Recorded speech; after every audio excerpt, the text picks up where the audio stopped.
ప్రాంతీయ పార్టీలు కనుక మనం చూసినట్లయితే 5 ఏళ్ళు సీఎంగా ఉండిపోవచ్చు. దేనికంటే పార్టీలో సీఎం అయిన వ్యక్తికి తిరుగులేని అధికారాలు ఉంటాయి. ఆయనే స్థాపించి ఉంటాడు పార్టీ. ఆ పార్టీలో చాలా కీలకమైన వ్యక్తి ఉంటాడు. కానీ జాతీయ పార్టీలో సీఎం అంటే జాతీయ పార్టీలో సీఎం అవడమే చాలా పెద్ద గొప్ప విషయం. అది 5 ఏళ్ల పాటు కొనసాగడం అంటే చాలా ఛాలెంజ్, చాలా సవాళ్ళను ఎదుర్కోవాల్సి వస్తుంది. అయితే మనం చూస్తున్నాం ఇప్పుడు తెలంగాణలో రేవంత్ రెడ్డి పాలన ఏడాది కావస్తుంది.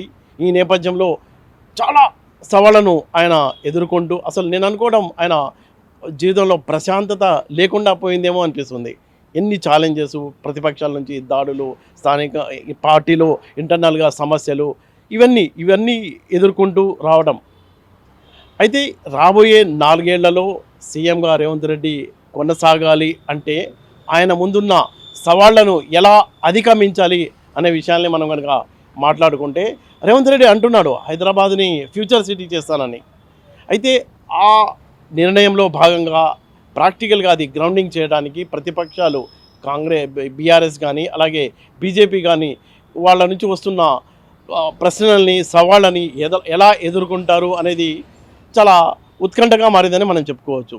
మనం చూసినట్లయితే ఇప్పుడు రేవంత్ రెడ్డికి ఇంటర్నల్గా ఎలాంటి ప్రాబ్లమ్స్ పార్టీలో ఫేస్ చేస్తున్నారు అంటే ఇప్పుడు ప్రతిపక్షాలు అన్నప్పుడు అధికార పార్టీపై దాడి చేయడం సహజం, రాజకీయాల్లో భాగమే, రాజకీయం చేస్తారు, వాళ్ళ హై లెవెల్లోనే ఎదురు దాడికి సిద్ధమవుతుంటారు. అయితే ఈ నేపథ్యంలో ఇప్పుడు ఈయన టీం ఎవరైతే రేవంత్ టీంలో మంత్రులుగా ఉన్నారో రేవంత్పై వస్తున్న ఆరోపణలకు కానీ విమర్శలకు కానీ మంత్రివర్గంలో ఆయన టీం కూడా అదే లెవెల్లో తిప్పికొట్టాలి. మనం చూసినట్లయితే ఒకళ్ళిద్దరు మంత్రులు మినహా మిగతా వాళ్ళు కొంత కామ్గా కనిపిస్తున్నారు.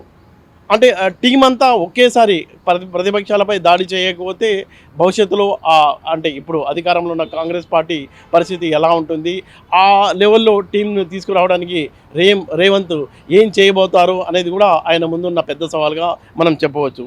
ఇంకోటి ఏంటంటే ఒకవేళ ఇప్పుడు కర్ణాటకలో చూసాం మనం, కర్ణాటకలో ఏమైంది 15-20 రోజుల్లోనే అక్కడ మంత్రివర్గ విస్తరణ జరిగింది. కానీ ఇప్పటికీ ఏడాది కావస్తున్నా ఇంకా మంత్రివర్గ విస్తరణ జరగలేదు.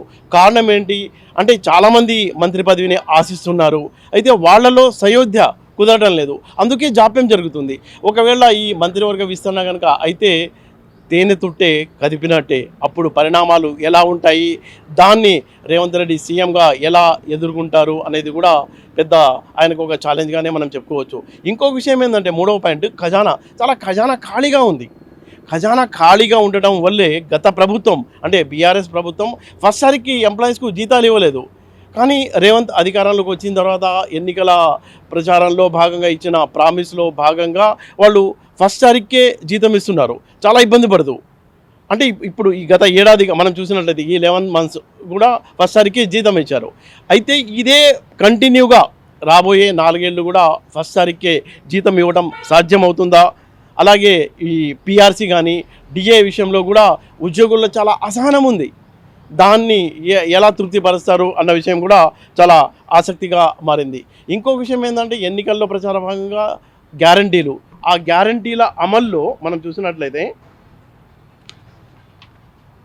6 గ్యారంటీలు ఉన్నాయి కదా, 6 గ్యారంటీల అమలు విషయంలో జాప్యం జరుగుతుందని ప్రతిపక్షాలు మూకుమ్మడిగా దాడి చేస్తున్నాయి. దీన్ని ఎలా తిప్పికొడతారు? ఇంకా రైతు భరోసా బేకై కూర్చుంది. అంటే ఏడాదికి పెట్టుబడి సహాయంగా 15,000 రూపాయలు ఇస్తామని రేవంత్ ప్రభుత్వం కాంగ్రెస్ పార్టీ కనుక అధికారంలోకి వస్తే ప్రతి ఏడాది రైతుకు పంట కోసం పెట్టుబడి పెట్టడానికి ఒక 15,000 ఇస్తామని అప్పట్లో రైతు భరోసా పేరుతో ఒక ప్రామిస్ చేశారు, గ్యారంటీలో ఉంది. అది ఇంతవరకు అమలు కాలేదు.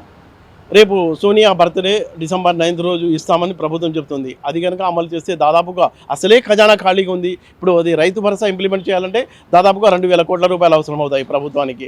ఇది కూడా రేవంత్ ముందు ఉన్న పెద్ద ఛాలెంజ్గా మనం చెప్పుకోవచ్చు. ఇంకొక ఆరోపణ ఏంటంటే ఆరోది సీఎం బంధువులకు అతను చుట్టూ ఉన్న వాళ్ళకే అన్ని రాష్ట్రంలో జరుగుతున్న అభివృద్ధికి సంబంధించిన కాంట్రాక్టులన్నీ వాళ్ళకే ఇస్తున్నారన్న ప్రతిపక్షాల ఆరోపణల్ని ఎలా తిప్పి కొడతారు అనే దాని మీద కూడా ఆయన భవిష్యత్ ఆధారపడి ఉందని మనం చెప్పుకోవచ్చు. ఇంకా ఇంకొక విషయం కీలకమైనది ఏంటంటే రేవంత్ రెడ్డి సీఎంగా కాంగ్రెస్ పార్టీ సీఎంగా ఉన్నప్పటికీ మోడీకు బీ టీమ్గా ఉన్నారు. ఢిల్లీ వెళ్ళి మోడీతో ఒక ఒప్పందం కుదుర్చుకున్నారు అనేది వీళ్ళు చేస్తున్న ఆరోపణ. ముఖ్యంగా బీఆర్ఎస్ చేస్తుంది. ఎందుకు చేస్తుందంటే ఇప్పుడు బీజేపీ నేతల్ని విమర్శించకుండా సీఎం రేవంత్ రెడ్డి కేవలం బీఆర్ఎస్ని టార్గెట్ చేసుకుని విమర్శిస్తున్నారు కాబట్టి ఆయన బీ టీమ్ మోడీకు అనే ఆరోపణలు ఉన్నాయి. దీన్ని కూడా ఆయన ఎలా గతంలో మనం చూసాం, ఒక పబ్లిక్ మీటింగ్లోనే బడే భాయ్ అన్న పదాన్ని కూడా బీఆర్ఎస్ పదే వాడుకుంటూ ప్రజల్లోకి ఈ అంశాన్ని తీసుకెళ్తుంది. అది ఎలాంటి రియాక్ట్ ఉంటుంది, ప్రజల స్పందన ఎలా ఉంటుంది అనేది కూడా, దాన్ని ఎలా తిప్పికొడతారు రేవంత్ రెడ్డి అనేది కూడా ఒక ఉత్కంఠత అయితే నెలకొంది.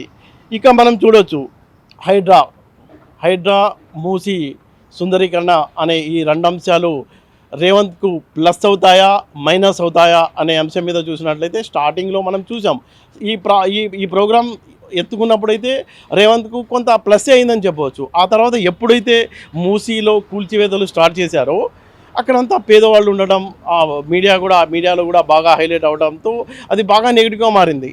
త్వరలో అంటే దాదాపుగా ఒక ఏడాదిలో జిహెచ్ఎంసీ ఎన్నికలు ఉన్న నేపథ్యంలో దీని ప్రభావం చాలా దారుణంగా ఉంటుంది కాంగ్రెస్ పార్టీ పైన. ఒకవేళ జిహెచ్ఎంసీ ఎన్నికల్లో భారీ నష్టం అంటే మనం అనుకుంటే గతంలో కాంగ్రెస్ పార్టీ కేవలం జిహెచ్ఎంసీ ఎన్నికల్లో 2 కార్పొరేటర్ స్థానాలనే గెలుచుకుంది. అయితే ఇప్పుడు ఎన్ని గెలుచుకున్న వాళ్ళకు ప్లస్ అవుతుంది అన్న ధైర్యం ఒక పక్క రేవంత్ రెడ్డికి, ఇంకో పక్క ఏంటంటే సిటీని డెవలప్ చేయాలి. మూసీ మూలాన ఇప్పుడు ఆయన చెప్పేది ఏంటంటే ఇప్పుడు హైడ్రా ఎందుకు తీసుకొచ్చారు, మొత్తం మనం చూస్తున్నాం కొద్దిపాటి వర్షం పడినా మొత్తం రోడ్లన్నీ బ్లాక్లు అయిపోతాయి, ఇళ్లలో నీళ్లు వస్తాయి. అంటే ఎవడో ఒక గూండాలు, రౌడీలు, పొలిటికల్ నేతల అండతో అమ్మిన ఆ స్థలాల్లో ఒక కొద్దిమంది ఒక 2%, 3% ఉంటే వాళ్ళ మూలంగా చాలామందికి జనంకు ఎక్కడో 1 కిలోమీటర్ 2 కిలోమీటర్లు ఉన్న వాళ్ళకు కూడా ఎఫెక్ట్ అవుతుంది. వాళ్ళ ఇళ్లలో నీళ్లు వస్తున్నాయి, మొత్తం ట్రాఫిక్ జామ్ అవుతుంది. ఈ నేపథ్యంలో బోల్డ్ స్టెప్ తీసుకోవాలి అనుకున్నా అది ప్రాక్టికల్గా చాలా ఇబ్బందికరంగా మారింది రేవంత్ రెడ్డికి. ఎంత ఇబ్బందికరంగా మారిందంటే ఇప్పుడు కొంతమంది ఇల్లు కోల్పోవడంతో వాళ్ళంతా బాధపడుతుంటారు. అవన్నీ మీడియాలో బాగా హైలైట్ అవ్వడం ఒక విధమైన వాతావరణం క్రియేట్ అయింది. దాని ఎఫెక్ట్ జిహెచ్ఎంసీ ఎన్నికల్లో దారుణంగానే ఉండవచ్చు అన్న చర్చ అయితే జరుగుతుంది. ఈ నేపథ్యంలో ఈ మూసీ హైడ్రా విషయంలో ఎలాంటి నిర్ణయంతో రేవంత్ రెడ్డి ముందుకు పోతారు అన్నది కూడా ఆయన రాజకీయ భవిష్యత్తుకు దాంతో లింక్ ఉందని మనం చెప్పుకోవచ్చు. ఇక విపక్షాల దూకుడు రానున్న స్థానిక సంస్థల ఎన్నికల్లో ఒక పక్క బీజేపీ, మరొక పక్క బీఆర్ఎస్ ఎక్కడ వెనక్కి తగ్గకుండా అధికార పార్టీపై దాడులు చేస్తూనే ఉంది. దాన్ని ఎలా తిప్పి కొడతారు, మళ్ళా తాను ఎలా ముందుకు వెళ్తారు అనే దాని మీద కూడా రేవంత్ రెడ్డి రాజకీయ భవిష్యత్తు ఆధారపడి ఉందని మనం చెప్పుకోవచ్చు. ఇక చివరిగా మనం చెప్పుకునేది ఏంటంటే రేవంత్ రెడ్డి ఒక గౌరవనీయమైన సీఎం పదవిలో ఉన్నారు. కానీ ఆయన మాట్లాడే భాష చాలా గట్టిగా, అంటే మనం చూసాం గతంలో సీఎంగా ఉన్న కేసీఆర్ కూడా ఆయన స్టైల్లో చాలా తెలంగాణ స్టైల్, అది ఒక గట్టిగా ఉండేది ఆయన పదాలు వాడటం అనేది. అంటే రేవంత్ రెడ్డిది ఇంకా ఈ కంపేర్ చేసుకుంటే ఈయన ఇంకా యంగ్ కాబట్టి ఇంకా అసలు చాలా రఫ్గా మాట్లాడుతున్నారు. ఆయన్ని స్ఫూర్తిగా తీసుకుని కొంతమంది మంత్రులు కూడా అదే లాంగ్వేజ్ వాడుతున్నారు. అంటే ఈ లాంగ్వేజ్ ఎలాంటి ఎఫెక్ట్ కనిపిస్తుంది పబ్లిక్లో అనేది కూడా చర్చ అయితే జరుగుతుంది. ఇప్పుడు ఉన్న పరిణామాల నేపథ్యంలో ఇప్పుడు వరుసగా కాంగ్రెస్ పార్టీ అంటే మహారాష్ట్రలో ఓడిపోయింది, అలాగే హర్యానాలో కూడా ఓడిపోయింది. ఈ నేపథ్యంలో మళ్ళీ కాంగ్రెస్ పార్టీకి ఇబ్బంది కలగకుండా మళ్ళీ ఇంకోసారి పదే చెప్తుంటారు రేవంత్ రెడ్డి 5 ఏళ్ళు కాదు 10 ఏళ్ళు కాంగ్రెస్ పార్టీ తెలంగాణలో అధికారంలో ఉంటుందని. అలా 10 ఏళ్ళు అధికారంలో కాంగ్రెస్ పార్టీ ఉండడం, అందులో తనే సీఎంగా ఉండేలా ఎలాంటి వ్యూహంతో ముందుకు పోతారు అన్న చర్చ అయితే తెలంగాణలో ఆసక్తికరంగా జరుగుతుందని మనం చెప్పుకోవచ్చు.